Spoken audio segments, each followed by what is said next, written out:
My name is Jen Fuller. I teach the third grade at Washington Elementary. Awesome.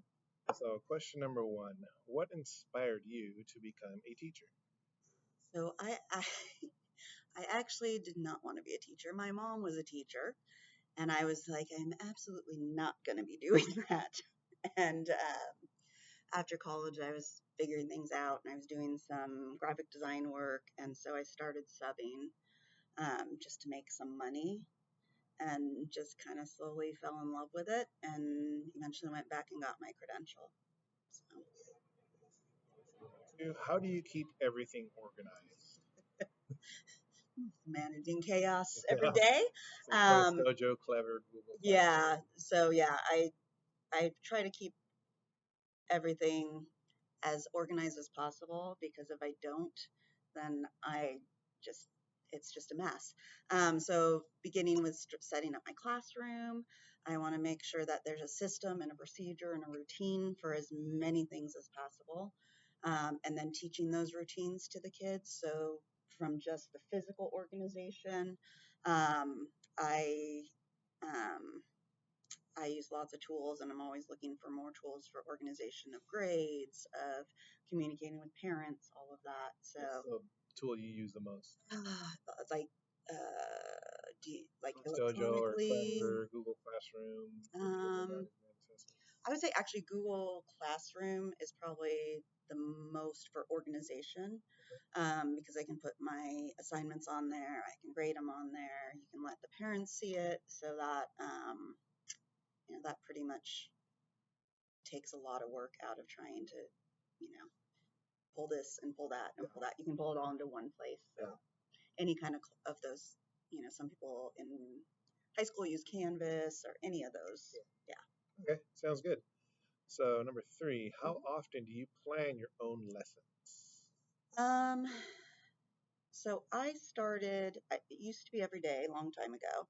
And then I started kind of trying to batch lessons, meaning, I think I started with like, I'm going to plan on this day. I'm going to pull resources on this day. I'm going to copy on this day, which I kind of still do. But I try to kind of actually plan by unit. So I find like just running from math to language arts to this, especially if you're elementary, um, there's just too much going on. So I'll try to do like a unit at a time, looking at where do I want to end up, and that's how I decide what I want to use in that unit, because there's so many things you can pull out there, but you need to know what your end goal is. So when I taught high school, I still did units at a time because then I could look at my different units and kind of know where I'm going. Because if you don't know where you're going and what you want the kids to do, it's hard to plan. So.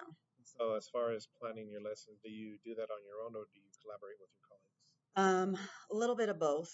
Um, because we're a small school and there's not necessarily right now, I don't have another teacher who's a full third grade teacher. Next door, she has like 7 third graders, but that's it. So we do a little bit together. Um, I do a lot of it on my own. Um, if I had someone who was a true partner teacher, I think I would do more collaborative. I think everyone benefits from it, but just our setup here. When I taught high school, I would say more on my own, but I was an elective, so I was the only person who taught what I taught. So, Righty. So, number four, how do you develop goals for your students? so first I look at standards. Um, you know, those are the big goals. And then I look at where my students are level wise. I do some pre-testing and pre-assessment to see where they are, what do they need to learn, are there pieces missing, and then I'm also looking at IEPs for my special ed kids, my ELs, I'm looking at their levels, kind of seeing what everyone needs, but the standards inform all of it, and then I make adjustments from what my different kids need and differentiate that way. Sounds like a lot of work. It is. Alrighty. It is. So, what boundaries do you have in regard to students and parents? For example, like contacting you after school hours.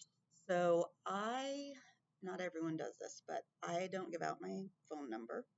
I use Class Dojo. When I did high school, I used Remind. So that way we can communicate without sharing private information. While I trust most parents, early on I did give my number out, and then it was when I taught high school. A couple of the kids got it. Prank calls. Nothing too bad happened. Um, but on top of that, I was very young when I started, and so you know, you need to keep a strong boundary, especially when you're very young and look very young, because the kids sometimes have trouble differentiating, like, are you my friend? Are you the authority figure? Um, and then with parents, or so on Class Dojo, I actually set it up. I forget what they call it, but I set basically hours. So from 7 to, I can't remember, it's 4 or 5. Yeah, it's available. If you contact me outside of that, it'll send it to me like the next time I have available time. Um, I used to be available at all times when I was first starting out, and you will burn yourself out and run yourself into the ground if you're always available for everyone. And I think we also need to establish respect for us as professionals. Um, you're not a, sorry, can you look at the camera? You're not, you're not a clerk in a store. You're not there to just serve whenever, right? You also have to have work-life boundaries. Um, and so establish, like a clerk would, right? You have a time you work. You're not answering, if you go to your store, you're not answering questions outside of that time. It gets stretched a little bit as teachers because there's always going to be too much to do. But yeah, if you don't quickly establish some boundaries, you're going to find yourself in burnout. I've been there. It's not good. And you cannot do your job if you're burnt out. Yeah. So. How do you monitor your students' learning and adjust your instruction while teaching? I would say the biggest thing is physical proximity, walking around, checking. Um, Depending on what it is, like, we've been working on writing, and so they're typing in Google Docs in Google Classroom, so I can just go look and see who's doing what. From my computer as well, we have a fairly new, what would you call it, like a computer monitoring type system. So I can look and see what they're doing on their screens, if they're doing stuff on the computer. I do sometimes little quizzes that are not necessarily going to be a part of like the grade, but it gives me an idea of what they're picking up. Um, but if like the whole class is not doing well, then I know like I might need to reteach something. Maybe there's something missing. Maybe there's a small group of kids who aren't getting it. So I can pull a small group, work with them on that, whatever that piece is they're not getting. It's a lot of busy moving around, checking in. Um, you know, Different ages, different things, but games are a really great way to see because the kids enjoy it. Yeah, like Gym Kit and Cahoots, and there's 1,000 of them nowadays. There didn't used to be, but yeah, because it's fun and engaging for the kids, but you also get to see like who's able to do the task or the skill. So yeah. Sounds good. Uh, what adjustments do you make when working with Gen Ed and SPED students? So I actually, when I set up a lesson, my class, anything, um, I try to do as many accommodations for all of my kids as I can. So, which some of them I don't feel are things like visuals, right? To me, that's not an accommodation, that's good teaching.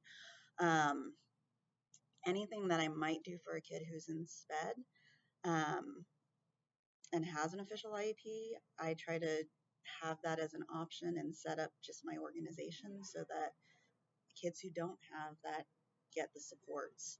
Now, if someone has an IEP, obviously I'm going to look at the IEP, the accommodations are written on there. I'm going to make sure I'm following them. Some kids will need, certain things. If there's, we need text to speech or we need separate settings for testing or questions read, things like that. That will be something I'm probably not going to do for the general ed students. Um, but yeah, it really depends on the kid. And I think something important to remember too is just because a kid's not labeled special ed doesn't mean they won't be in the future or they might not need it. Like we see a lot of kids that have not had the, they haven't gone through the student study team, the SST, they haven't, but there's clearly something they need support with. And some kids it takes longer to identify that, so we should always be watching all the kids, seeing if they need extra supports. It's tough to do. So How do you reconnect with students after a tragic situation? yeah. I'm aware that we had several today. So Yeah. So that's a hard one because sometimes you're reeling from it. Um, and so you're, depending on what it is, you may be hurting, you may have your own feelings. So you kind of have to check yourself out first and take care of yourself behind the scenes. But because you've been in my room, you know that every day we do SEL, we do mindfulness. I do check-ins pretty regularly. I'm honest with the kids and, ask, this happened. How are you guys feeling? Does anyone need anything? With younger kids, sometimes I have to kind of judge what that is. And so it might be everyone tell me one good thing today. It could be, does anyone need to share about their feelings? It could be getting extra supports for kids who need it, whatever the age. With older kids or high schoolers, when I taught high school, most of them will share, but there are a lot of kids who don't easily share their feelings, so you have to kind of watch them too so they don't fall through the cracks. But I think it's just, right, we're all human. When we go through something not good, you've got to just connect human to human and check and make sure everyone's okay. And not everyone will agree with me on this, but I do believe it's okay to say too, like, this was a hard thing, or I'm hurting too. This is really hard, right? And just be honest with them and check in, make sure everyone gets the support that they need. well said. Like I said, I was in your room before, so like I've Yeah. seen you do it, and it's a job well done. So very admirable. This is a long question, but bear with me. So, can you provide examples of how you implement your class routines or norms, procedures, and/or support for positive behavior to ensure all students can learn? Mm-hmm. So what I've learned over the years is that routines, procedures, expect all of those, like, I used to want to rush into curriculum at the beginning of the year because you're like, I have so much to cover. But if the kids don't know the routines, if they don't know what to do, if they have to ask, you're opening up behavior problems. So I start each year. I will actually list out, and at this point, I just have a list I kind of add to, take away. I have a list of things I need them to know what to do. And I explicitly teach procedures. We practice them, whether that's lining up or how do we go. I don't have desk drawers, I have tables. So, how do we go to our bins to get our stuff? How do we go to the carpet? You've seen me use the doorbell for certain things to get their attention. I have to teach that. They don't just know what they're doing. Um, if kids don't know what to do, it's a time for them to act out, goof off, right? So I think that procedures, and that goes with organization too, having everything very organized, and it's never perfect, but as much as you can, having everything organized, and then having the procedures and making sure that you're reviewing procedures. There's been times where we've come to the carpet and I said, we need to have a talk about the expectations for lining up or whatever the thing is. And we'll sit with the chart paper and I have them list because they know if it's not the beginning of the year. At the beginning of the year, I go through and I teach what I expect. Um, After long breaks, reviewing expectations. When you see they're not doing well, reviewing expectations. I mean, you've seen me go, hey, this is not how we walk into the classroom, so let's go back out and try it again the right way. It's you just have to reinforce constantly. You cannot with kids teach them and go, oh, they've got it, because anything could make things go sideways. So Yeah. you just have to, they need to see that you're going to hold to, because an expectation, all routine, those are boundaries. You're going to hold to your boundaries and your structure. And even if they try it, you're going to continue. And then they can settle in and follow it. And then they might need reminders again. Awesome. All right. Next one Mhm. is, can you explain how you promote critical thinking through inquiry, problem solving, and reflection? Mhm. Um, can you repeat that to me?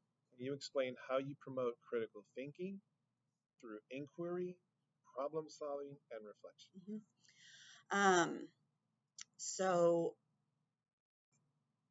I try to mix things up a lot. I don't want kids on the computer all the time. I don't want them just doing worksheets, right? Um, for me, I do my basically it's daily five for my literacy. I have my small groups. I do some leveled readers, but I like to do novels with them. I want them to like. There's a book called Reading in the Wild, and that's what I want. I want them to be have an engaging material that they're asking questions about. We're reviewing comprehension, we're reviewing all the things, but it's in a way where it doesn't feel like it's just a lesson, right? We're engaging in a very cool story or a novel or a chapter book. Um, I this year started brain bins. Some people call them morning tubs, but they're just basically STEAM, everything from math flashcards to building to puzzles. It's just a more open-ended way to have them engage, and instead of just answering back a question, they're building things. One of our friends came to me one day and had built like the solar system. We haven't even talked about the solar system in here. And it was explaining the planets and how this was the Milky Way, things like that, where they have some creativity. But then I also try to build into projects and lessons, not just repeating back information, using the information and tasks that show how they can use, how they understand it and can implement it. So, How important is it to maintain classroom unity? I know where extremely, that smile came from. extremely important and often difficult because everyone's coming from different places. Um, and I've taught at so many levels. Every level is different challenges. Um, Kids, if you let them, will be mean. Um, they will break into little cliques and factions. Um, so I would say every day I'm reinforcing like we're a community. That's my biggest thing, right? We're a community. Um, I don't want to overstep. Sometimes I talk about us as a family, but I usually use community because they have their own families, right? But we're a community, and we talk about what a community does. Constant reminders of helping people out, or hey, could you help with this? Could you do this? Um, just I expect them to act as a community, and I prompt them to act as a community, and when they don't, we do a lot of mediation and talking and figuring out how we can handle it differently. But I think it's extremely important because if they don't feel safe within that community, then they're not going to learn. So yeah. What are your favorite types of ELD strategies? Um, like I said, when I put stuff in for special ed, I use it with my general classroom. So biggest ones, visuals. Um, Charts where we're labeling things. So let's say you're doing a lesson on volcanoes. And so I will draw the volcano. I will have the kids draw it in there. I use a lot of interactive notebooks, so they may draw it in their interactive notebook, and we're labeling parts of the volcano. So words, pictures, and a lot of it, I don't even know if people are still using GLAD. I learned it 20 years ago. But it's a language acquisition program. If it's not still around, there's plenty more like it. But a lot of visuals, making sure that we're pairing up vocabulary, especially in like science, social studies, where there's advanced vocabulary and the kids have the reading's hard because the vocabulary is not everyday vocabulary. So that's important. Checking for understanding a lot, adjusting texts, like with our benchmark, we do have some ELD pieces that allow the kids a little more access. Um, if a kid's really like a newcomer, we do use translators. I use Google Translate on my phone all the time. We have a couple of kids this year that are literally brand new to the country, and one speaks Russian, which no one here speaks. The other speaks Portuguese, which one of the special ed teachers does speak, but she's not available to translate for him. Having them practice in their primary, like I do writing with them, having them practice in their primary writing and then working on the translation. Just a lot of practice, but I think visuals, repetition. Once they've started to get some vocabulary, making sure that they're speaking as much as they can in the language without, you never want to make a kid feel bad about their primary language, right? You always want to encourage that being multilingual is really good for all of us. But making them use the language and orally when they're not, even when they're not feeling confident, building that confidence. I don't know, I kind of rambled, but it's a lot. This is great.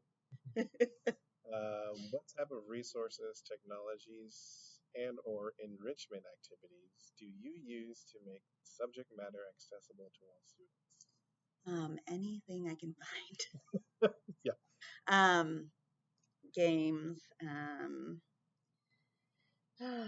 you know, like for lots of subjects, I really like using like the, Britannica, all the encyclopedia type stuff is online that are kind of focused for kids. Um, I pull resources from Teachers Pay Teachers that other teachers have put online. Um, I have, the art background. I taught art in high school and middle school. So, like science and social studies, I will often do an art project that kind of ties in.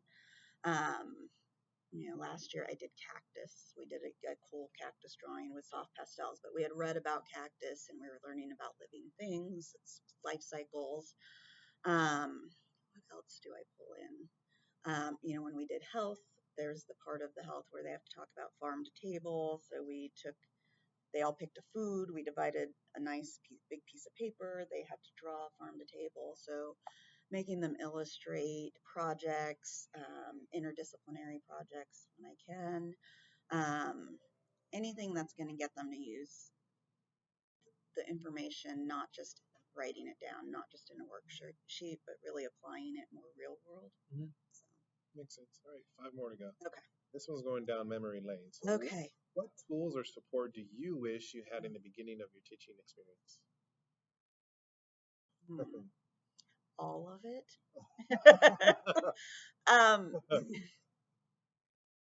like you're going in having more education experience, which will be great, and having more resources. I felt like, and I think credential programs have probably changed some, but when I went through, it was so much theory, which is all well and good, but like what actually happens in the classroom is completely different. I would say the biggest thing I wish I knew was like how to practically handle classroom management issues because you don't have the years of like now it just kind of what do I do, and if I don't know what to do I go to another teacher, but in the beginning you're like I have to show everyone how great I am, right? You're just there's a lot you don't know and you're trying to keep a job, be impressive. um but yeah, there's so much that's just experiential that you draw on. And for me, I don't know what it's like now, but there was not a lot of practical behavior management stuff. And a lot of the books and stuff they had us read were written by people who hadn't been in the classroom in years. And so it was all great ideas, but a lot of it didn't actually work in the classroom. Um, and kids change, especially nowadays, they change so much in 5, 10 years. You get groups of kids that are completely different than what you had before because the world's moving so fast. So I would say behavior. I mean, there's a lot. I wish I knew a lot of things, but behavior was something I struggled with. And so I tried to be very authoritarian at the beginning. Not to say that I don't have authority in my room, but it's a lot more balanced now. Um, something it took me about 10 years to get, and I remember the kid just would not do anything I said. And I was like pulling my hair out. She was smart, she was bright, and everything I said, she would do the opposite. She did not want to listen to me. And her name was Ruby. And so I started calling her just Ruby, my gem, my little gem, right? Just trying anything. And I remember one day I pulled her out and I was like, I've tried everything. I don't know what to do at this point. And she's kind of looking at me and I was like, you just really don't like to be told what to do you? And she was like, yeah. And I like, she was honest, but several more experiences also. But what I think I know now is everyone just wants to be seen and heard. And so before you can fix a behavior or even start to fix it, I think you have to make people feel seen and heard. Because if they don't connect with you and you're just being authoritarian, they're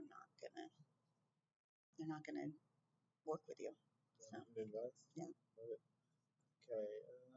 How do you prepare for when technology fails you when it comes to your lesson planning? Because that's happened a lot here. Yeah. I don't care what school you work at, like the equipment's always old and needs to be replaced. And if you have a new computer, your screen is old, on your display screen's old, or it's always something. You just have to be ready to pivot and think on your feet, really. If you can't think on your feet, I'm not sure education is the right place for you, or you need to learn it. Yeah, you just kind of draw from, okay, we're going to write about this right now. Or sometimes it's, okay, we're going to skip to something else right now, because there have been times where I'm like, no, I have to do this lesson. I've even had it when I was a newer teacher, I had it fail in the middle of an observation. That's stressful. Um, and I'm like, I've got to fix it. I've got to fix it. But when you're doing that now, the kids are just, you just have to find something else, another way to present it, or go to something else you had planned for the day if you have that possibility, or, you know, let's write a journal, have some things, have some things pre-copied that you may never use. You can always use them for a sub day too. Have some activities that are your go-to activities, whether it's technology, whether it's someone comes in the room to talk to you and you're trying to teach a lesson. There are just constant interruptions. So if you have some things kind of in the hopper on the side, you can always pull from them. And then the longer you teach, the more of those you just kind of have off the top of your head. So, mhm, yeah. So this is something that's happening nowadays. So, what are your thoughts on students using AI in the classroom? I just dealt with this Yeah. yesterday. Um, and my kids are pretty young for it, but I got their writing and I was like, there's there's no way you wrote this, like college level words. Wasn't making sense. Um, and so I think had I been working the last several years with older kids, I probably would have needed to address it sooner. But I just said to the principal yesterday as we were talking about this, like, um, which ended up being the case. I think they got help from older siblings, and they're getting really good. With the one kid, it was straight. I could see right where it came from. I used AI checker, which are not always great, but it showed me, where it possibly came from. And as soon as I said it to him, he was like, "Can I rewrite it?" I was like, "Yes. Here's your date." The other kid was like, "What? What's AI?" And he's a very, very bright kid. He knows what AI is, right? Um, but I was saying to the principal, like, we haven't really had to deal with that too much with the younger kids, but we should have known it was coming. So those will be probably lessons that I will teach next year when I start writing. Um, and really in any subject matter, you are using writing. So there's a couple things. Depending on your subject matter, what you're doing, teaching how to use those things responsibly, or at least teaching when's not appropriate, when's appropriate. You got to get explicit.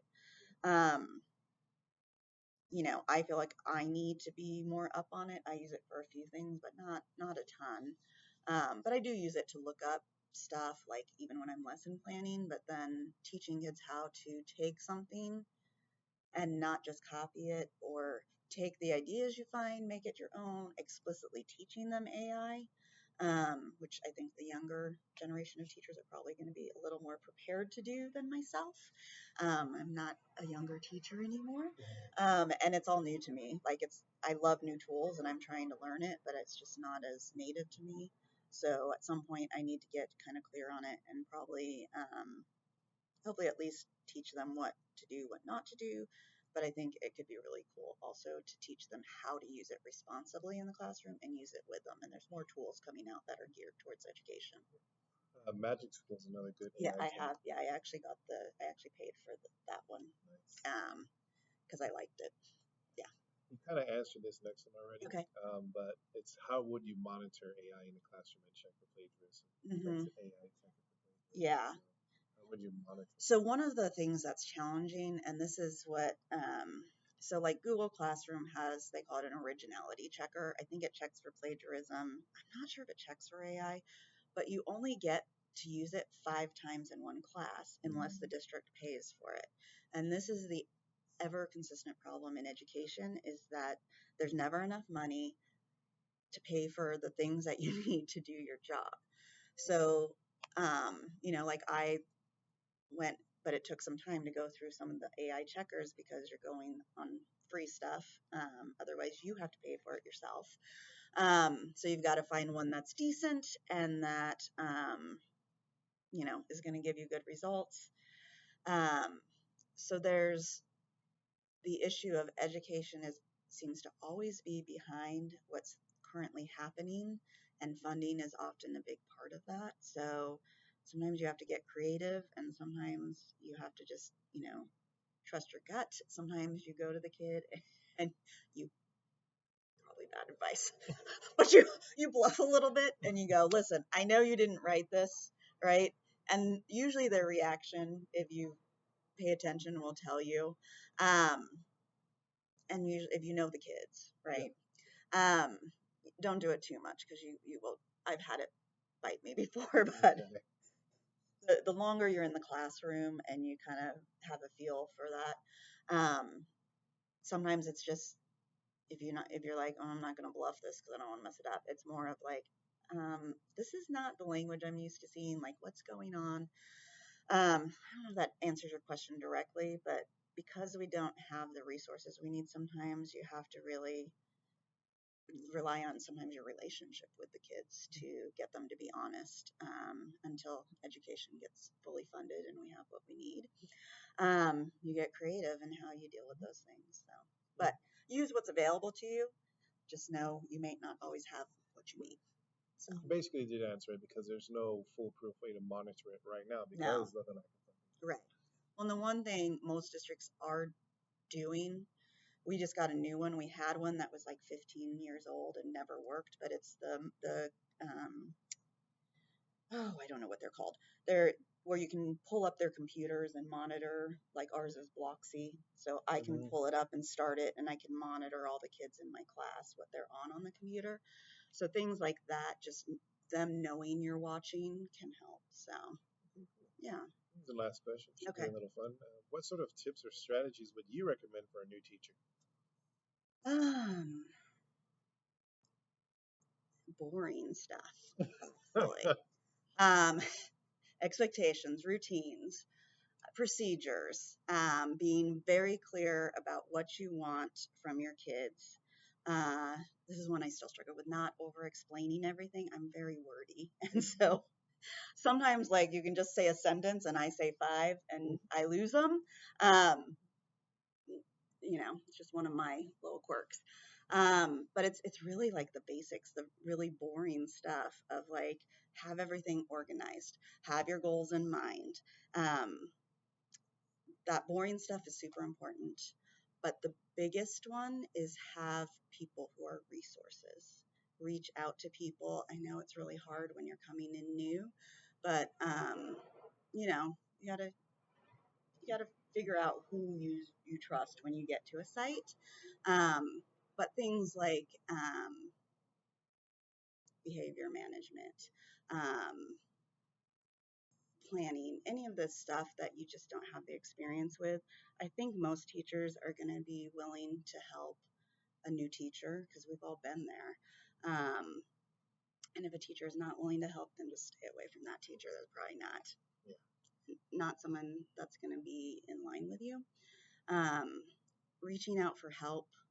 Um, if you have people from your credential program and seeing what they're doing at other schools, don't stay alone. Don't try to fix it all yourself, because what we do is extremely hard and exhausting. Um, and you need other people, you need support. Find people that are going to be there on the bad days and not hold it against you on the good days. Um, yeah, like I said, it's really boring stuff, but it's a hard job. And if you don't have the support, you're not going to be able to stay in it long term. Trust your instincts with kids, with adults. Um, Never let something, how do I say this? If you think there's something serious going on with a kid, or they're saying something that you think might be reportable, reach out immediately. It's never worth putting your credential and your career on the line. And you want to make sure that you are getting the kid the support they need. We don't always know what they're going through. Um, the biggest one is be kind. Um, I won't say too much, but I know the health stuff I've been through, which has been pretty serious. And I think the biggest thing, and I think I was kind and empathetic and all of that before, that's always been a strong suit. But it really brought home, like, we don't know what everyone's going through. Like, people are going through hard things. And yes, we want to teach them reading, writing, math, whatever it is we're teaching them, but we want to treat them like human beings, and everyone needs kindness and everyone needs support. And so, without being too soft and losing your structure, kindness, right? You can be kind and hold a boundary. You can be kind and still make them do their work, but just kindness. We don't know what's going on at home for them. Same with your colleagues. Yeah, be kind. Awesome. Miss Fuller, you are a gem.